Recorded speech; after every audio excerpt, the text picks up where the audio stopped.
Hi there, this is the Craftydevil Speaks. My name's Holly Manzi, and my website is www.craftydevilstuff.com, and you can visit my blog there, the Craftydevil Speaks. Today I want to show you something I have not found that anyone else has done on YouTube, and it is a template form to make perfect rosettes in any size. Perfect each time, and it's a lot easier to make them when you have a form that helps you hold them in place so you can glue the center down and then distribute the ruffle. So this is some of the ones that I've done in different sizes. You can even do a cone shape, and as you can see, they look pretty near perfect. And you can do ovals, and you can even make a fan shaped form to make cute little things like this turkey. See my turkey? And any type of edge. Even later on I'll show you how to do some other things. There's one ruffle in there, and then this one here. You can make all kinds of neat things with your rosettes. Here's a pop that I did, and so let's get started. Some of the things you're going to need is, I like to use foam core because it's not only easy to cut, but it's easy to shape and mold, and it makes nicer circles than corrugated wood. Also, you're going to need some kind of backing. This is an old Cricut mat that's seen its day. I used the back side, and the reason why is this is a non-stick surface for glue. So when you glue your mat to your backing, it will stick with the E6000, but your hot glue will peel right off, or your white glue will peel right off if you end up with any of it on the inside. And I'll go into that more later. You're also going to need like some washi tape, or packer's tape, or even painter's tape will work. Whatever kind of tape you want to tape the edges. And you're going to need an X-Acto knife. And then you're going to need some kind of templates for your shapes. And this works real good. You just draw the circles. You can see I have ovals like that. You can use the mechanical drawing hard plastic one for some of your sizes. Here's another type. You can use your dies. You can, and then they'll conform, and you can get, you know, every single size in different increments. And this is an egg-shaped one, and I have oval ones as well, of course. And then you can see here's my egg template, and then ovals, great and handy for Easter making. Then I decided to redo it. Here you can see where I used the washi tape to seal the front and back together. You can make yours out of cardboard and foam core, but I would line this backing. Like, I didn't do that with this, and I was sorry I didn't, with plastic in here. And you can use plastic from a thick plastic like vinyl that you would put on a tablecloth. Anything that you know, white glue when it dries, or hot glue when it dries, you can peel it off. Because this is I'm gonna have a problem, I think, with glue. If it gets on the backing here, it's gonna stick to this paper. On this, like this one, I used protractors, and they come in a variety of sizes, and that so you can make different size fan shapes. And this one I did line with clear plastic to vinyl tablecloth. You know, anything thick, actually the plastic comes on 3-ring binders works very well too. This was my first one that I did. You can see it's a little sloppy, but I have used it quite a bit. And I did mark what size it makes. And on some of them here I marked what size width accordion pleat you need and how many to make that. But I found out later that because you have a template, you don't necessarily have to have the perfect width paper. Maybe you don't have it and you want to use a scrap and that's pretty. You can still do this and just use a bigger oval or circle for the center there. But we'll go into more about that later. And this is what a finished one looks like. This is what this is going to look like when it's done. Only this one's ovals and eggs. Okay, so the way to start, I already did all of them except one, but the way you start is trace your circle and then go in there and first don't worry about going all the way to the bottom. Just go in there and you want to keep your knife down in the groove and turn the board. And turn the board. And just make a nice, easy cut. As far down as comfortable where the knife flows easily. When you get back to where you started, now you can plunge down a little deeper till you hit bottom. If you feel it jump, then you just back up, but try to avoid that. You get a nicer, cleaner cut this way. And just go around and around. If you have to go a third time, you go a third time. Turn it over when you get back to the beginning. Look, it fell right out. See? Nice and neat. Now this might be not 100% perfect around there. So you want to take some kind of a, you can use a wooden dowel, you can use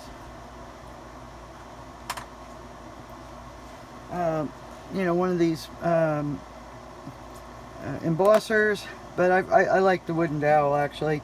And you want to use the straight side. Just go around in there and clean it up a little like that, and you want it to be straight up and down so that the bottom half is exactly the same straight down as the top, because sometimes it will be off a little bit. And then you want to go around and just round down the edge here a little, so that especially when you're working with edges like this, where this is spider web, it doesn't hang up when you're trying to take it out or put it in. So I just kind of run it around the edge here and just round it down a little bit, and that's all you have to do. So once you get them all cut out, and save these circles because they come in handy for bases, for other projects, or templates. Again, for something else you need circles for. This one might, there it goes better that way. Okay, see, once you get them all out,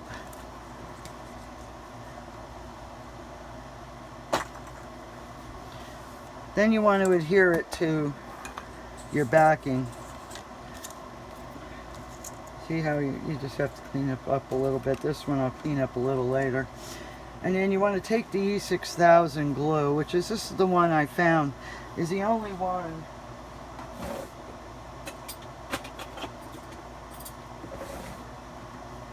that will stick to the Cricut. Now here's the E6000 glue, industrial strength adhesive, and this one's the clear. I also have white, so I'm going to use up what's in this one. I'm not sure if it's white or clear, but it doesn't matter. It's only, you're not going to, none of it's going to show, and this is only a template for your own use. Oh, it's the clear. Okay. And first you want to go, and you're going to use a lot of glue because you really want this to be solid to the backing, because you're going to be, you know, using it a lot.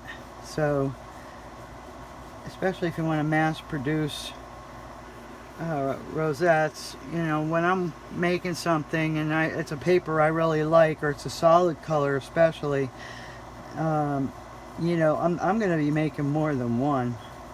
So I want to make sure that this is solid and sturdy, that I can use over and over again. And you're just going to run your glue all the way around all of the circles. And you know, you don't have to be perfect about it, just make sure you get around the edge of the circles pretty good, and when you squish it down, it'll pretty much I didn't put a circle in the middle because I did that on my other board, and I found that when I'm sitting, it's kind of hard to reach over.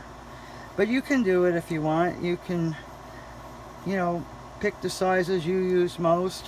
If you want all your different styles, you want ovals and circles and rectangles, and not rectangles, egg shapes, all on the same mat, that's fine. It's your board, it's your tool, you're making your own tool here, so you do what you want, what's best for you. And you can mark it up with the with your size of your widths of your papers and how many strips you're going to need to do them. That's up to you. It's easy, you know, enough for you to decide. Okay, we're just about there. Okay, I think that's good. I'm just going to put one nice big blob like this towards the middle, because I really put that pretty thinly. Okay, now then you're going to flip it over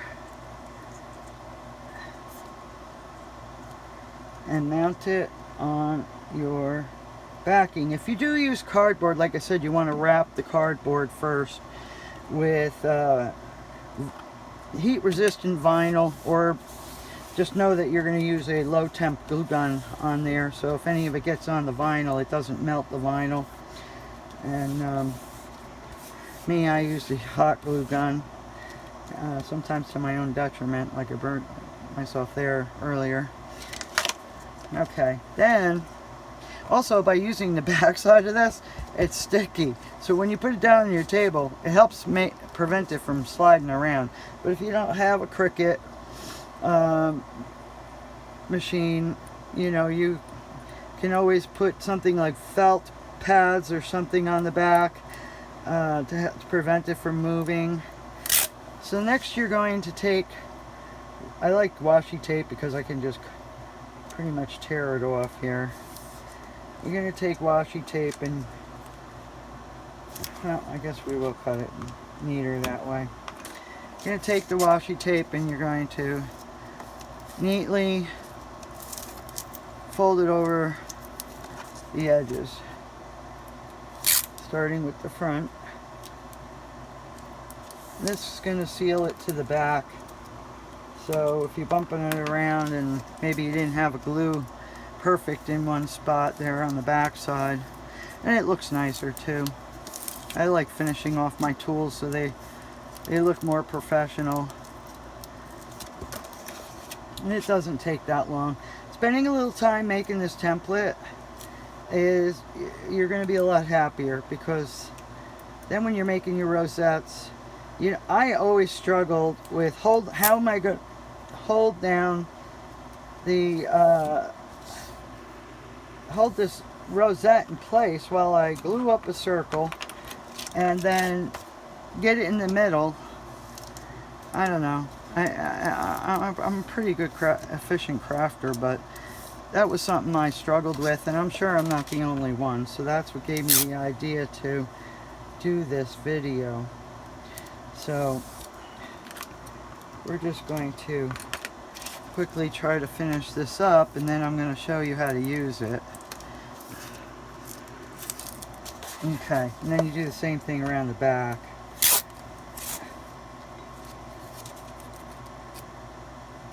Kind of half of it's on the back, whoops, half of it's on the back and half of it's going to go over the edge.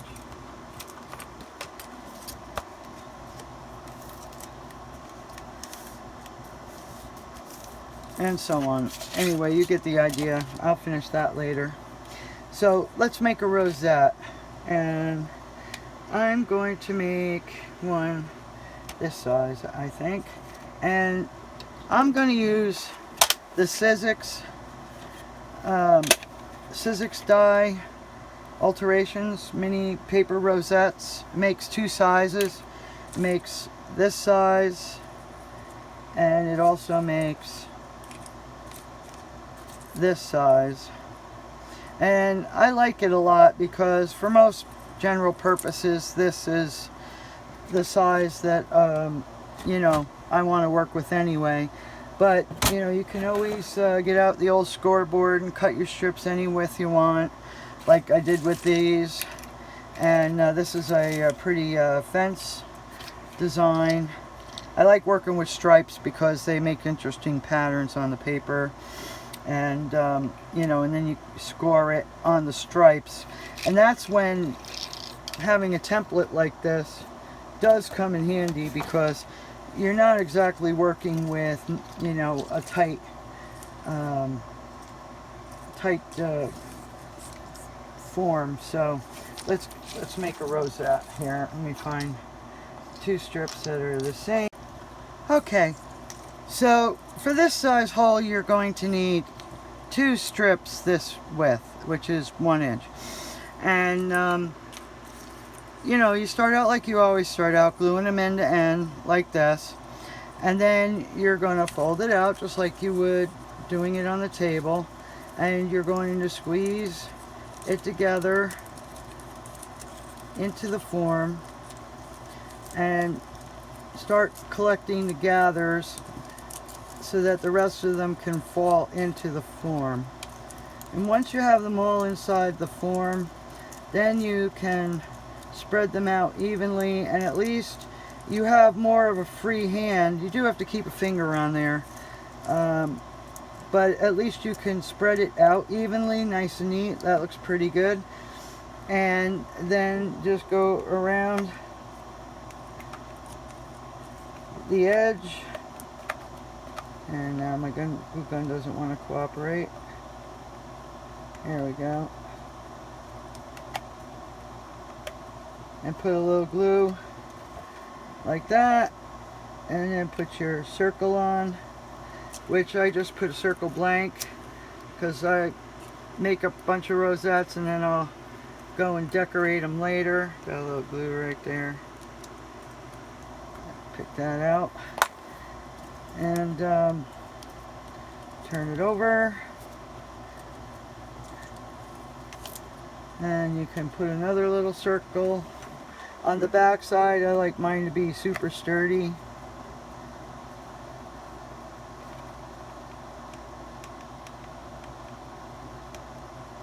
I think it's time for a new glue gun. And pop it on like that. And now you have a perfect rosette. This one's going to be used for baby album or baby card. And that's how it's done. And you do the same thing with the ovals. Fan shape is cool, because you just take your paper, and one neat thing about these templates too is you don't necessarily have to have the perfect width paper. I mean, there is a maximum, but see how big a space there is here? Let me just get that up like that. There's a pretty good sized space there. But like for the turkey that I made, this turkey that I made, it wasn't perfect. I did put a smaller one on the back to hide it, but you just take a real big circle, however big you need, like that, and glue it, and then you know, cover over it with another layer, or you know, decorative element or whatever, and it just makes it a little easier for me to make these, and you can even make these cone shapes, and that kind of helps with really wide. I only had a scrap of this and one section left and no more of this paper, so I said, you know what, let me make a cone, because then I can make something, you know, vintage Halloween decoration. So I gathered it up and I shoved it into this circle, which one piece was enough, and then just glued it in the center and stuck a little punch out there. And later on, and here was another one, the same thing. And you could also do this, I figured, to make Christmas trees, you know, and stack up. This would be like size you would put in this hole here and make the top. Would need one more layer here, and I don't have that right now, but you get the idea. So that's my template, and you know, you can make them in the sizes that you use, and that's it from the Crafty Devil at www.craftydevilstuff.com. And please follow me. I'm going to be making a lot more videos, so I have a lot more innovative templates and ideas. And then I'm going to be making some really different craft projects you have not seen before with these rosettes. And I'm going to show you something that you have not seen. You might have seen